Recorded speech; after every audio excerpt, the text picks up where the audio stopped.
Bismillahirrahmanirrahim. Elhamdülillahi Rabbil alemin. Vel aqibatu lil muttaqin. Esselatu vesselamu ala Resulihi Muhammedi ve alihi ve ashabihi ecmain.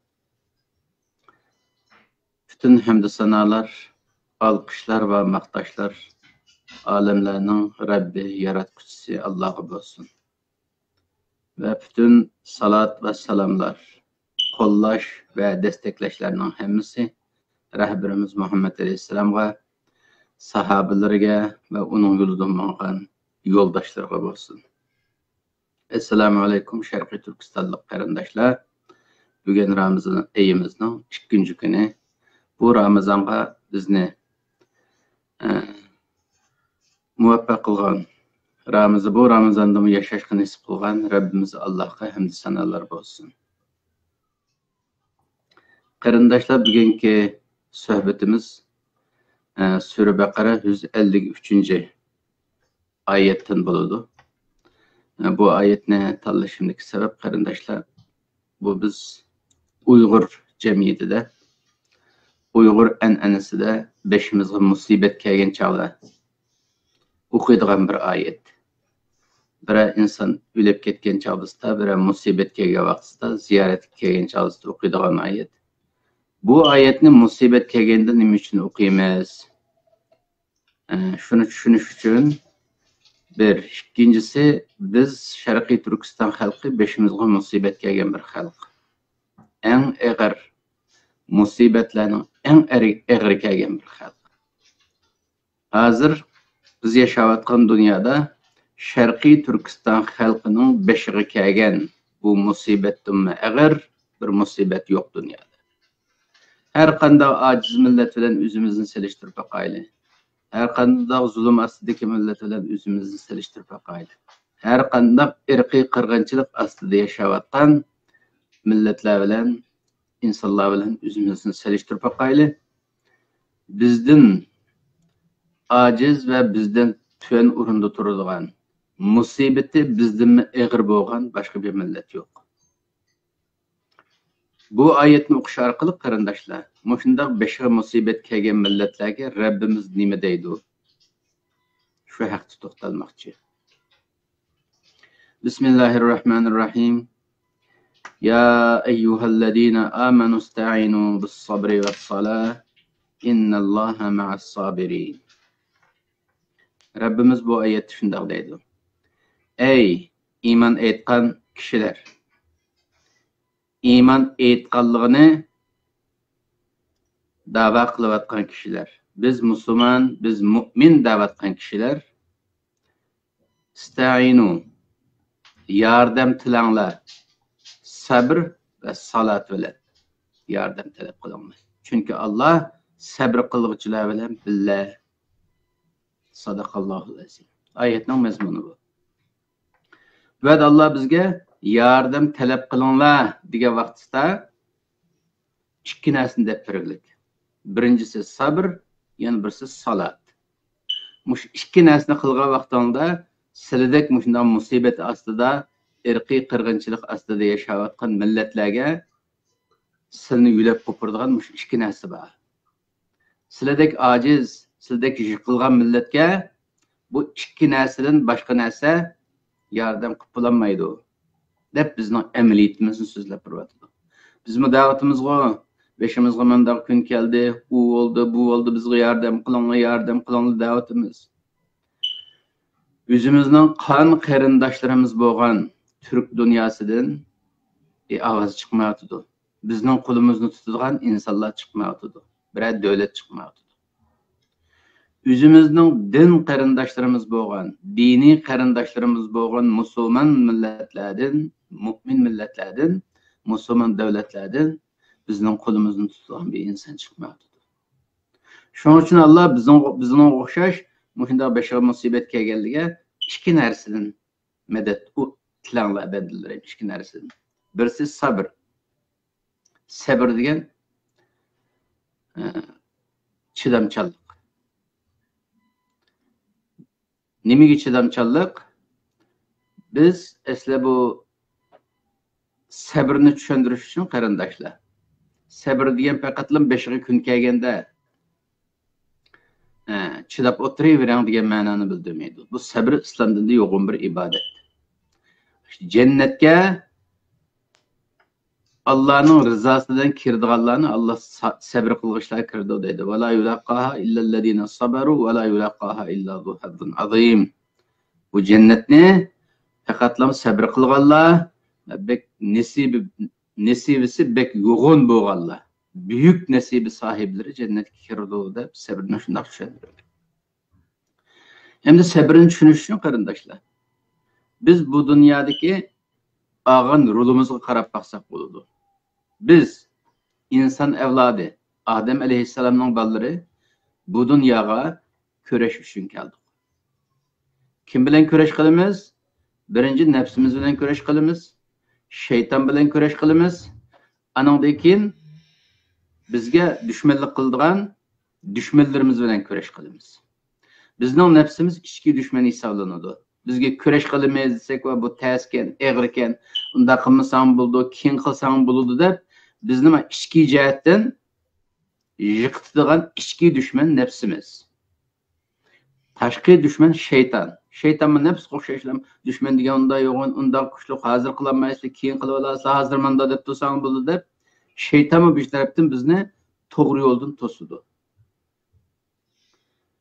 Bu ichki va tashqi dushman bizni to'sab ojizlatgan vaqtida Xitoy tajovuzchilaridek bizning amaliy va dunyodagi inson avlodidan chiqqan dushmanlarimiz ular tajovuz qiladi, hujum qiladi. Alloh taolo mushni bilgachga, bu kurash maydoni bo'lg'achqa Alloh taolo bizga sabr qilinglar deydi. Sabr degan nima? Chidamchanlik ko'rsatinglar. Sizlar Allohni rozi qilaman deb mush haq yo'lda ketib etib, beshinglig'a mayli Xitoy tarafdan musibat kelsin, mayli boshqa har qanday dushman tarafdan musibat kelsin, bunga chidaysizlar. Chunki bu dunyo kurash maydoni bo'lgandan keyin chidamasanglar, chidamchanlik ko'rsatmasanglar, ma dunyodagi kurashdan mag'lub bo'lib ketasizlar. Shuning uchun kurashdan, urushdan g'olib chiqish uchun nima qilish lozim? Chidash lozim. Urush sharoitlariga chidash lozim. Urush mezgilida kelgan eg'irchiliklarga, musibatlarga, ko'ngilsizliklarga chidash lozim deb Alloh bizningki ichki kuchimiz bo'lgan sabrni tavsiya qiladi. Bu sabr insonning ichki kuchi. Biz nafsimizni ichki dushman degan tuqqo, ichki dushmanga taqobil turish uchun va tashqi dushman shaytonga taqobil turish uchun ichki quvvatimiz, ichki kuchimiz bo'lgan sabrni ishlatsak. Sabr degan kurash maydoniga chiqmay turib, Xitoy bilan qarshilashadigan maydonga chiqmay turib, Sharqiy Turkistonning mustaqilligini asliga keltirish harakatiga qatnashmay turib, hech chiqmay turib, Xitoy avada bizningki tuqqanlarimizni bir qanday qilsa, men mazlum bo'lib qoldim. Xitoy uni qilyapti, buni qilyapti deb shikoyat qilib, o'tirib hech chiqmay, o'chilganni uni sabr deyilmaydi. Uning atini qo'rqinchlik deyiladi. Texmi aniqroq qilgan vaqtda taslimchilik deyiladi. İnqilobga qatnashmay turib, kurashga qatnashmay turib, men chidadim, sabr qildim desa, sabr hisoblanmaydi. Sabr qanday vaqt hisoblanadi? İnqilob maydoniga tushsiz, kurash maydoniga tushsiz, jihad maydoniga tushsiz. Anandan keyin bu yo'lda beshingizga kelgan musibatlarga chidaysiz. Ota-onamizning beshiga keladi. Ha, bo'pti, alhamdulillah. Men to'g'ri yo'lda bo'lgandan keyin ota-onam beshiga musibat kelgan bo'lsa, bu kichkinam dunyo, bu tugab ketadi, bu o'tib ketadi. Endi ota-onamizni deb bu to'g'ri yo'ldan qaytsaq bo'lmaydi deb sabr qilamiz. Balchaqalarimizning beshiga kelgan bo'lsa, ha, bo'pti, balchaqalarimizning beshiga kelgan bo'lsa, Alloh ba, men ularni deb bu to'g'ri yo'ldan qaytsam bo'lmaydi deb sabr qilamiz. Hatto jinimizga kelgan vaqtidami, agar jinimizni bermasak, Allohni norozi qiladigan ish bo'lib qolsa, g'alaba qilolmaydigan bo'lib qolsak, Canımızını berimiz sabr qilib. Sabr degan jonga taqashqicha. Oxirgi oyatlarda chiqadi zaten. Bu yo'lning jonga keladigan musibatlarni ichiga oladiganligi keyingi oyatga chiqadi. Sabr degan shunday narsa qarindoshlar.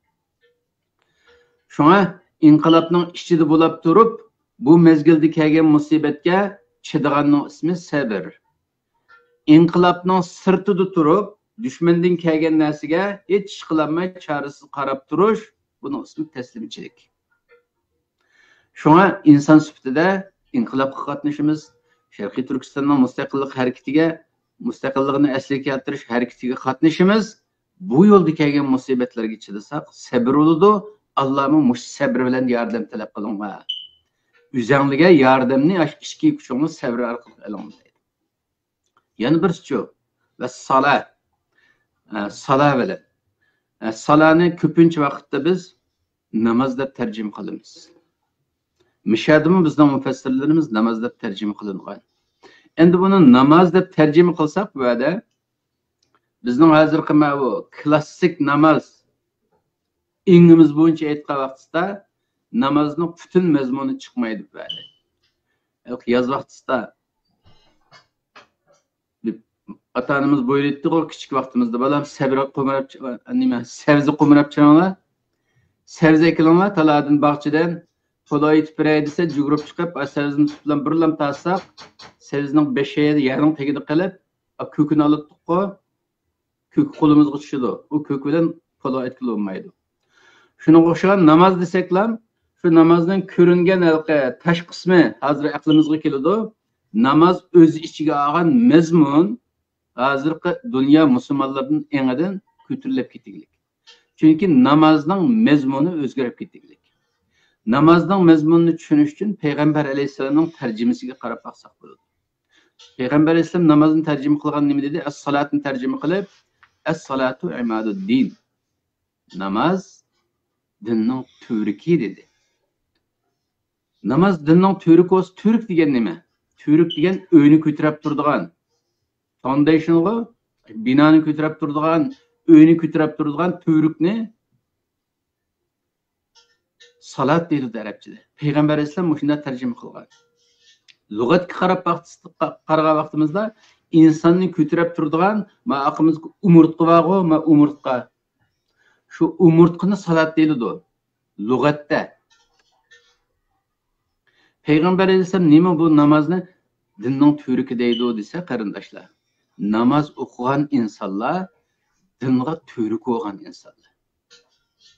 Ya'ni namoz o'qigan bir odam men bu sabtda bo'lmasam, men bu dinning turuki bo'lgandikin bu din yiqiladi deb o'ylaydigan holatda o'zini mas'uliyatchan his qiladigan inson degan gap.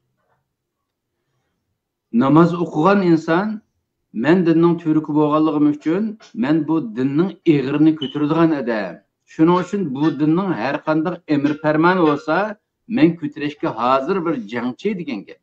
Namoz qilgan adam biz namoz o'qidi deymiz-ku. Namoz o'qigan, namoz qilgan odamlar kim? İslamiyatning har qanday emr farmoni bo'lsa, buyrug'i bo'lsa, ijro qilishga menba.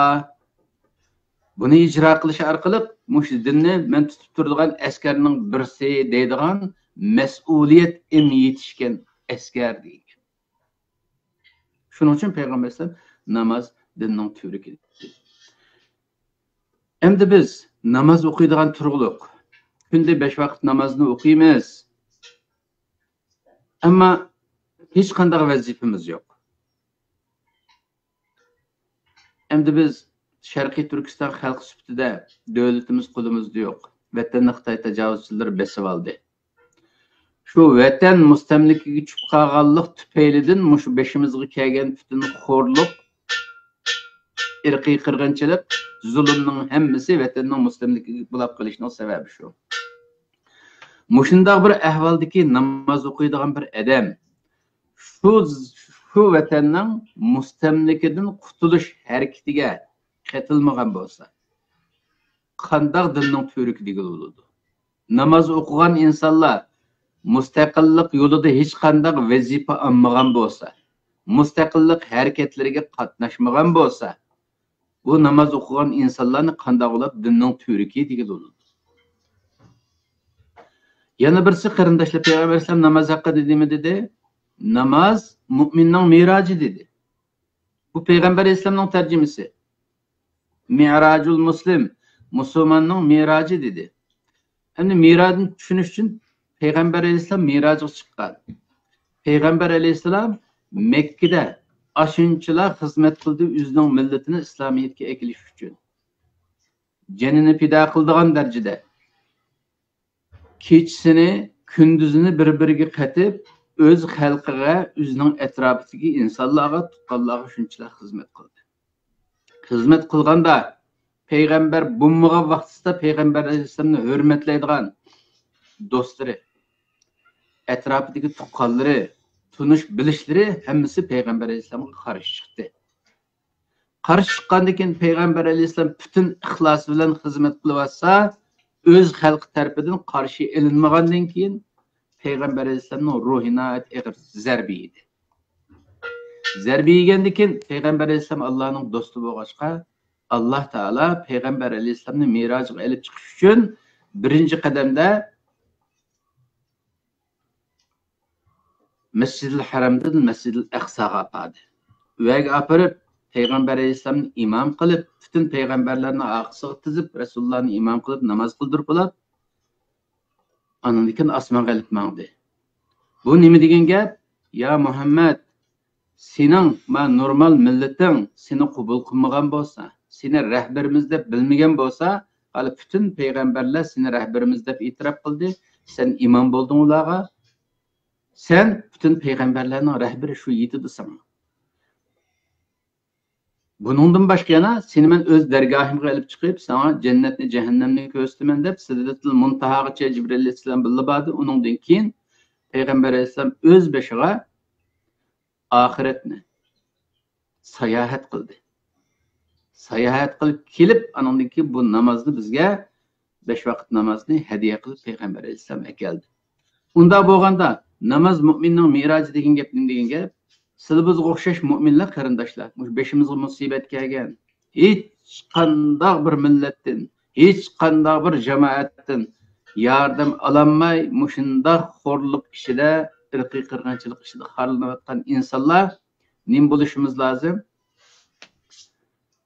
Mirojga chiqib Allohning oldida, shu namoz qilgan vaqtimiz shu namoz qilgan vaqtida payg'ambar alayhisalom qanday kuchlanib kelgan bo'lsa mirojdan, ruhi yangilanib kelgan bo'lsa, biz bu namozda ruhimiz yangilanib kuchli bo'ladigan bo'lsa, bu namozlik rolini joriy qildiradigan bo'ladi. Biz namoz o'qib turib, 5 vaqt Allohning dargohiga berib turib, anadan keyin bizga hech kim yordam qilmasa, u yordam qilmasa, bu yordam qilmasa deb ruhimiz sunuq holatda, voy biz bir ish qilsaqmi, nima qila oladi, qo'limizdan nima ish keladi deb namozni o'qib turib, naumid yashagan bo'lsak, bu namoz bizni mirojga olib chiqarmagan bo'ladi. Bu namoz orqali biz Alloh bilan aloqalashaolmagan bo'lamiz. Alloh bilan aloqalashaolmagandan keyin Allohdan energiya ololmagan bo'lamiz, energiya ololmagan bo'lamiz. Allohdan energiya ololmagandan keyin qanday bo'ladi? Namozning oldidagi holimiz bilan namozdan keyingi holimiz o'xshash turaveradigan gap. Namozning oldida bir kimdan tirishdi, haqoratlandi, sening qulog'ingdan nima keldi deb o'ylab, o'chi deb haqorat qildi. Ruhimiz sundi. Namozga chiqgan vaqtimizda Alloh shunday deyishimiz lozim. Ey Alloh, bu dunyoda beshimizga mau kunlar keldi.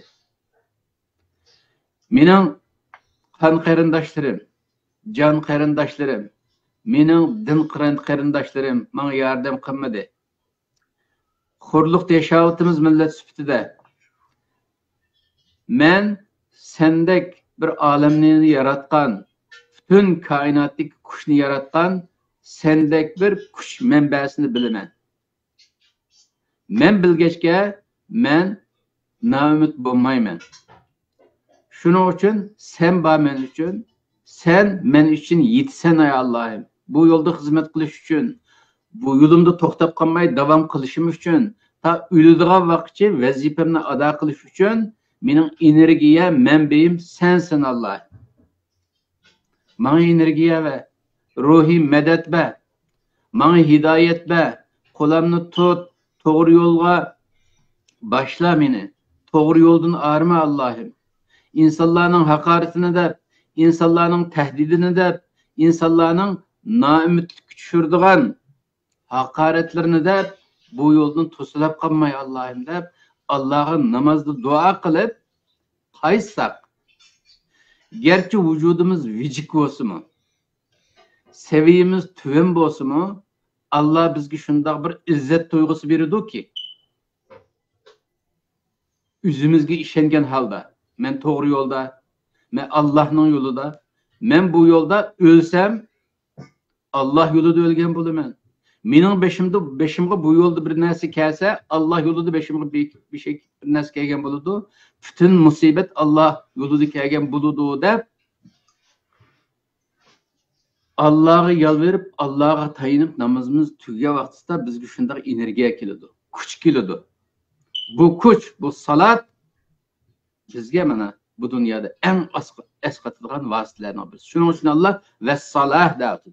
Yordam talab qilinglarning ikkinchisi salah bilan yordam talab qilinglar. Shuning uchun qarindoshlar, oxirisi nima dedi bu oyatning oxirida? Innalloha ma'as sabirin. Alloh chidamchanlar bilan birga, chidaganlar bilan birga. Chunki bu dunyo chidaganga chiqarilgan dunyo ya. Shuning uchun Allah çıdağanlar bilen bille, çıdamçanlar bilen bille. Çıdamaslar bilen bille emas. Sabırsiz, kichikini egirlikni ko'z tashlab qochadigan. Ko'zi kichik, sabırsızlar bilen Allah bille bo'lmaydi deydi. Xitoyning kuchini ko'rib, Allohning kuchini unutadigan. Xitoyning hilmi-kirisini ko'rib, Allohning qudratini bilmaydigan. Mandaq insonlar bilan Allah bille bo'lmaydi.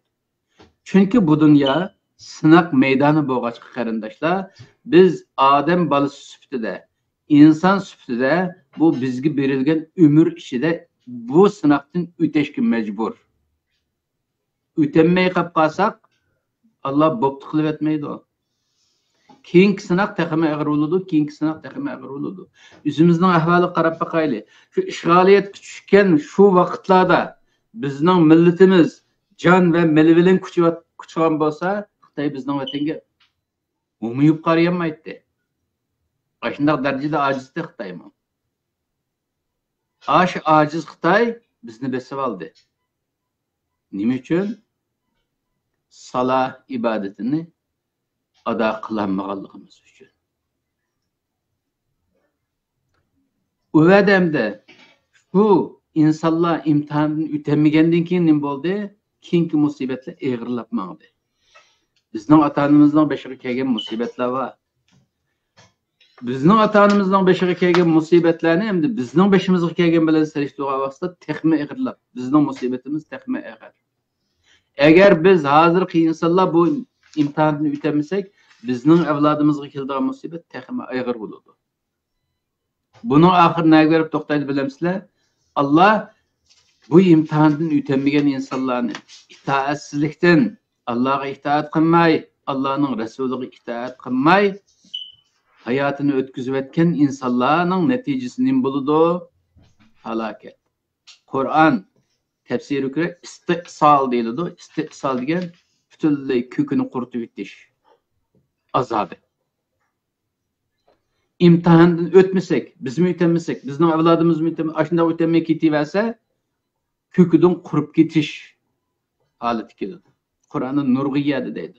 Bizning payg'ambarlarimizni tekzib qilgan, inkor qilgan insonlarning oqibatiga qaramadingmi? Ularni biz halok qildik. Shunchalar taraqqiy qilgan insonlarni har saroylarni sog'an, sildimi nupus, sildimi qo'ygan, qurol yaroq jihat, sildimi kuch qo'ygan millatni halok qildik. Chunki ular Allohga va Allohning rasuliga tekzib qildi, inkor qildi deydigan oyat bekchiq. Bu Allah'ın kanuniyeti. Muş dünyada mı qarindoshlar? Mesela bir üniversiteye vardigan bir imtihan deyli. Şu imtihana birinci qatim o'tanmadi.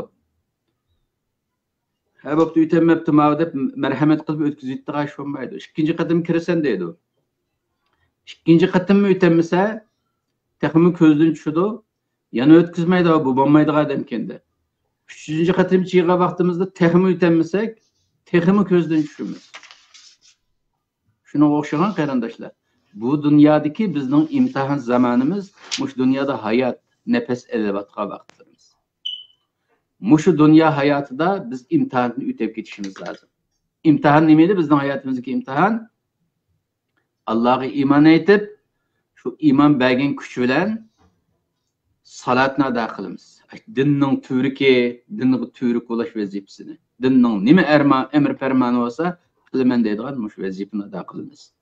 Bu vazifani ado qiladigan vaqtimizda dunyolik ishimizmi bitadi, oxiratlik ishimizmi bitadi. Nefsimizni yangan bo'lamiz, shaytonni yangan bo'lamiz, anandaki Xitoy tajovuzchilarini yangan bo'lamiz. Anandaki yuzimiz oq insonlarning yuziga iftixor bilan qaraya oladigan bo'lamiz qarindoshlar. Bo'lmasa yuzimiz tuvan, sen nereden desa hozir yutimizni deyishdan tatındıran halga kelib qoldik. Chunki necha qatim degan vaqtimizda ayol kishilar hozirgacha nima ish qilgandinglar deb so'rab yuragimizni ezib ketdik. Shuning uchun qarindoshlar o'yg'onaylik. Bizning rahbarimiz va qo'limizda mavu Allohning kalomi mavu. Ma Qur'oni Karim va koinot yaratgan kuchning kalomi. Shu kainot yaratgan Allah, kainotni yaratgan Allah sana men yordam qilaman, mush kitobga ergashsang deglik qarindoshlar. Qo'limizda mushundaq kitob turg'uliq, ya'ni imtihonni o'tamasak, oqibatimiz bek xatarli bo'ladi. Bek xatarli bo'ladi. Shuning uchun mush ulug' ro'za Ramazonda Qur'onga silaylik, Qur'onni tushunishga tirishaylik qarindoshlar. Bu dunyoda bu Sharqiy Turkistonning mustaqillik harakatiga qatnashsaqmi o'ylab ketamiz, qatnashmasaqmi o'ylab ketamiz. Zaten qatnashadigan hozir yugurib berib bilan bijani talqin qilayotgan bir nimamizmi yo'q zaten hozir. Faqatlam niyat jihatdan, ey Alloh men ma yo'lga atlan deb niyatimizni bir atlanaylik. Qalbimizda bir ittifoq bo'laylik, bir arıga kelaylik, ittifoq bo'lib, ey Alloh men sening bandam, biz mana bir arıga keldik deb jamoatchi bir duo qilib baqaylik Allohga. Allah duayımızda icabet kılgan vaxtında qarindoshlar, bütün Sharqiy Turkiston xalqining qalbi uyg'unidi, vijdoni tirilidi, iymoni tirilidi. Mush dunyoda har qanday odam qilgan ishni biz qila olamiz, chunki biz inson, biz shu Odam alayhissalomning bolasi. Shuning uchun umidsiz bo'lmaylik qarindoshlar, vazifamizga qaytib kelaylik. Vazifa olaylik, vazifamizni qilaylik. Ömrümüz babaqt qilib olaylik. Bugun mushunchalik bo'lsin qarindoshlar. Alloh hammamizni Qur'onga ergashgan, Qur'onni rahbari degan, Payg'ambar alayhisalomni rahbar deb ergashgan Payg'ambar alayhisalomning munavvar ummatlaridan qilib etsin. Iymonimizni mukammal qilsin, iymonimizni kuchlantirib bersin, vijdonimizni uyg'otsin, aqlimizga kuch-quvvat bersin, aqlimizga nur bersin. Yo'g'on strategiyalarni qurib, muvaffaqiyat qozonadigan yaxshi mu'minlardan qilib etsin. Subhana robbika robbil izzati amma yasifun va salamun alal mursalin valhamdulillahi robbil alamin.